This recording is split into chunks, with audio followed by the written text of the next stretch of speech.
ದಟ್ಟ ಅರಣ್ಯ, ಹಚ್ಚ ಹಸಿರಿನಿಂದ ಕೂಡಿದ ಹುಲ್ಲು. ಅಲ್ಲಿ ಒಂದು ಸುಂದರವಾದ ಮರವಿತ್ತು. ಆ ಮರ ನೋಡಲು ಮನಮೋಹಕವಾಗಿತ್ತು. ಎಲೆ ಮತ್ತು ಹೂ ಹಣ್ಣುಗಳಿಂದ ಕಂಗೊಳಿಸಿತ್ತು. ಹಸಿರು ಎಲೆಗಳು ರೆಂಬೆ ಕೊಂಬೆಗಳಲ್ಲಿ ವ್ಯಾಪಿಸಿತ್ತು. ಹಣ್ಣುಗಳು ಮರದ ತುಂಬಾ ವ್ಯಾಪಿಸಿದ್ದವು. ಆದ್ದರಿಂದ ಅಲ್ಲಿ ಅನೇಕ ಪಕ್ಷಿಗಳು ಆ ಮರದ ಮುಖಾಂತರವೇ ಜೀವನ ನಡೆಸುತ್ತಿದ್ದವು. ಅಲ್ಲಿ ಗಿಳಿ ಸಹ ವಾಸವಾಗಿತ್ತು. ಒಂದು ದಿನ ಕಾಗೆ ಹೊಸದಾಗಿ ಆ ಮರಕ್ಕೆ ಬಂದಿತು. ಅದು ಈ ಮರದ ಆಶ್ರಯ ಪಡೆಯಲು ಬಂದಾಗ ಉಳಿದ ಪ್ರಾಣಿಗಳು ಇಲ್ಲಿ ಇರಲು ಒಪ್ಪಿದವು. ಮರುದಿನ ಗಿಡುಗ ವಾಸಕ್ಕೆ ಬಂದಿತ್ತು. ಗಿಳಿಗೆ ಮರದ ಮೇಲೆ ಕನಿಕರವುಂಟಾಯಿತು. ಯಾರು ಬಂದರೂ ನೀನು ಆಶ್ರಯ ನೀಡುತ್ತಿದ್ದೀಯಾ? ನಿನ್ನ ಗುಣ ಅಮೋಘವಾಗಿದೆ. ನೀನು ನಿನ್ನ ಕಡಿಯಲು ಬಂದವರನ್ನು ಅವರಿಗೆ ನೆರಳು ನೀಡಿ ಬಿಡುವೆ ಎಂದು ಗಿಳಿ ಹೊಗಳಿತು. ಆಗ ಮರ, ಅದು ನನ್ನ ಹುಟ್ಟುಗುಣ ಎಂದಿತು. ಮರುದಿನ ಗಿಡುಗ ಮರವನ್ನು ಕೊಕ್ಕಿನಿಂದ ಕುಕ್ಕುತ್ತಿತ್ತ. ಇದರಿಂದ ಕೋಪಗೊಂಡ ಗಿಳಿ, ಹಾಗೆ ಮಾಡಬೇಡ, ಇದರಿಂದ ಮರಕ್ಕೆ ನೋವಾಗುತ್ತದೆ ಎಂದು ಗದರಿಸಿತು. ಆಗ ಮರ, ಗಿಳಿರಾಯ ಇರಲು, ಅದು ಆಹಾರಕ್ಕಾಗಿ ಕುಕ್ಕುತ್ತಿದೆ ಎಂದಿತು. ಆಗ ಗಿಳಿ, ಇದರಿಂದ ನಿನಗೆ ನೋವಾಗುವುದಿಲ್ಲವೇ ಕೇಳಿತು. ಆಗ ಮರ, ಆಗಲೇ ಆ ಗಿಡುಗಕ್ಕೆ ಆಹಾರ ಸಿಗುತ್ತದೆ, ಅದೇ ನನಗೆ ಸಂತೋಷ. ಮರದ ಮಾತು ಕೇಳಿ ಗಿಳಿಗೆ ಆಶ್ಚರ್ಯವಾಯಿತು. ಒಂದು ದಿನ ಮರ ಇದ್ದಕ್ಕಿದ್ದಂತೆ ಒಣಗತೊಡಗಿತು. ಎಲ್ಲ ಪಕ್ಷಿಗಳು ಹಾರಿ ಬೇರೆ ಕಡೆ ವಲಸೆ ಹೋದರು.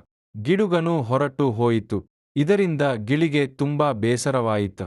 ಮರ ಚೆನ್ನಾಗಿ ಇದ್ದಾಗ ಇದರ ಆಹಾರ ತಿಂದು ಈಗ ಮರಕ್ಕೆ ಕಷ್ಟ ಬಂದಾಗ ಅದಕ್ಕೆ ಸಹಾಯ ಮಾಡದೆ ಬೇರೆ ಕಡೆ ಹೋದರಲ್ಲ, ಒಬ್ಬರಿಗೂ ಹದೆಯವಂತಿಕೆ ಇಲ್ಲವಲ್ಲ ಎಂದು ಬೇಸರಗೊಂಡಿತು.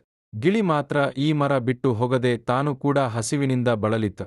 ಮರುದಿನ ಒಬ್ಬ ಬೇಟೆಗಾರ ಕಾಡಿನಲ್ಲಿ ಬೇಟೆಗಾಗಿ ಪ್ರಾಣಿಗಳನ್ನು ಹುಡುಕುತ್ತಾ ಹೋಗುತ್ತಿದ್ದ. ಆಗ ಈ ಒಣಗಿದ ಮರ ಹಾಗೂ ಅಲ್ಲೇ ಇರುವ ಗಿಳಿ ನೋಡಿ. ಆಗ ಗಿಳಿ ಆ ಬೇಟೆಗಾರನನ್ನು ಕರೆಯಿತು. ಬೇಟೆಗಾರ ಕೇಳಿದ, ಯಾಕೆ ಈ ಬತ್ತದ ಮರದಲ್ಲಿ ವಾಸವಾಗಿದ್ದೀಯಾ?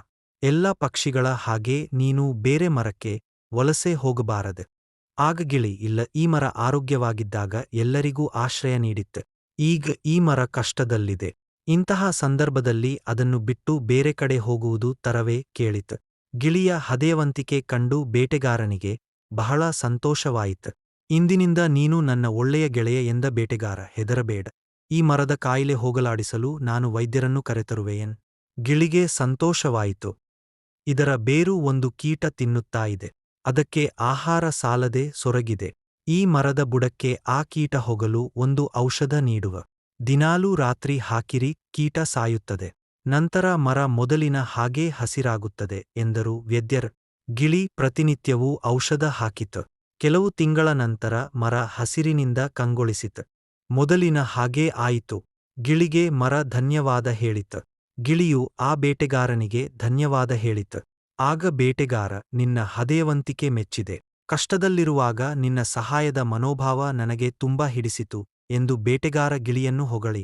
ಈ ಸಂದರ್ಭದಲ್ಲಿ ನೀವು ಇದ್ದರೆ ಏನು ಮಾಡ್ತೀರಾ? ಈ ಕಥೆಯಿಂದ ನಿಮಗೆ ಏನು ಅರ್ಥ ಆಯ್ತು? ಸಹಯೋತ್ವ ಮಾಡಿ.